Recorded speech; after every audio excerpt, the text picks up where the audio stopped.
Progress test, files 6 to 10. Listening 2. With the winter ski season fast approaching, I'm joined in the studio today by local athlete Helen Mathers, who's just turned professional in snowboarding.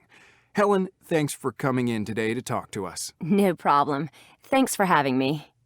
So, tell us, how did you get into snowboarding in the first place? It all started several years ago now, when we went on our yearly family winter vacation.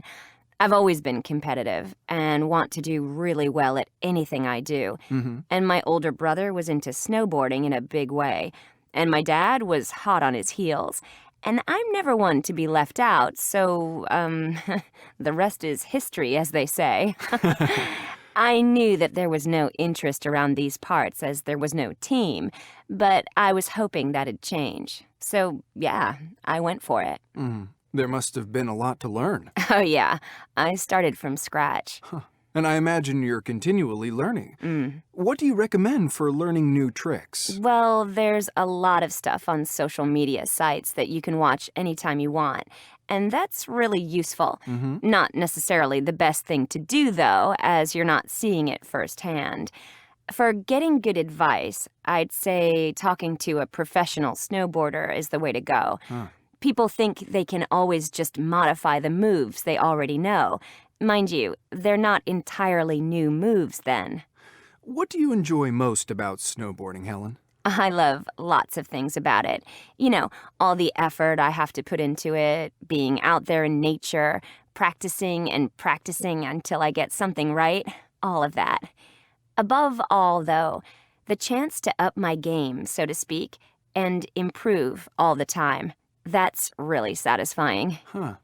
Presumably you're not self-taught and you took a course or something? That's right, I did. It wasn't long after the family vacation I mentioned earlier, actually. Anyway, I was there, getting on with it, working hard on learning the basics and so on, when I was approached and invited to go on one of the courses they offered there. And by way of motivation, they said I'd have a role helping out the coaches in a local resort as soon as I finished.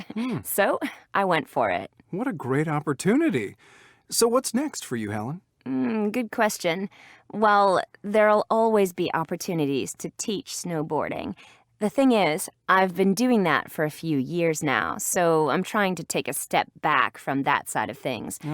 I intend to get into it all on more of an international scale, the Winter Games and stuff. And that means that doing any further study will have to wait for a while, unfortunately. Well, Helen, best of luck for the future. I'm sure we haven't heard the last of you. Oh, thanks very much.